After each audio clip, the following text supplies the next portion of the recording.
வணக்கம் மக்களே, இது உங்கள் சுட்டி பிரின்சஸ் சேனல். ஈர்க்கப்பற்று இந்த ஃபிலிமை பார்த்தீங்களா? அப்படி இல்லைன்னா கண்டிப்பாக பாருங்கள். இது கப்பிள்ஸ்க்கான படம் மட்டும் இல்லை, எந்த ரிலேஷன்ஷிப்புக்கும் நடுவில் miss understanding, bonding, adjustment, attachment, இது எல்லாத்துக்கும் உதாரணமாக இருக்கிற ஃபிலிம்னு இது என்னோட பார்வையில். இது உங்களுக்கு எப்படி இருக்குன்னு சொல்லுங்கள் கண்டிப்பாக. இதில் ஒவ்வொரு கேரக்டரும் எனக்கு ரொம்ப பிடிச்சிருந்தது.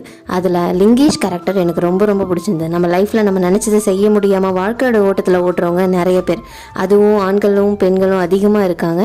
ஹெசிடேஷன்ஸோட மேக்ஸிமம் வெளியில் எதையும் சொல்லாமல் வீட்டுக்காக மட்டுமே ஓடுறவங்க அதிகம். சண்டை பிரிஞ்சிருவோமோன்னு பயந்துக்கிட்டே வாடுறவங்க சில பேர், ரொம்ப பிடிச்சி கல்யாணம் பண்ணிக்கிட்டு ஆனால் அதை மறந்துட்டு வெறுப்பை மட்டும் காட்டுறவங்க சில பேர், அதை பொறுத்துக்கிட்டே போகிறவங்க இன்னொரு பக்கம். ஒவ்வொருத்தவங்களும் ஒவ்வொரு விதம். தப்பை எடுத்து சொன்னால் அது புரிஞ்சுக்கிற மனசு இருந்தால் போதும், லைஃப் நல்லாயிருக்கும். தப்பே இல்லைனாலும் சில டைமில் விட்டு கொடுத்து நடந்துக்கிறது ரொம்ப நல்லது. இதுதான் நான் புரிஞ்சுக்கிட்டது இந்த படத்துலேருந்து. உங்களுக்கு என்ன இந்த படத்துலேருந்து புரிஞ்சுதுன்னு கண்டிப்பாக கமெண்ட் பண்ணுங்கள். உங்களுக்கு இந்த வீடியோ பிடிச்சிருந்தா லைக் பண்ணுங்கள், ஷேர் பண்ணுங்கள், சப்ஸ்கிரைப் பண்ணுங்கள். நன்றி.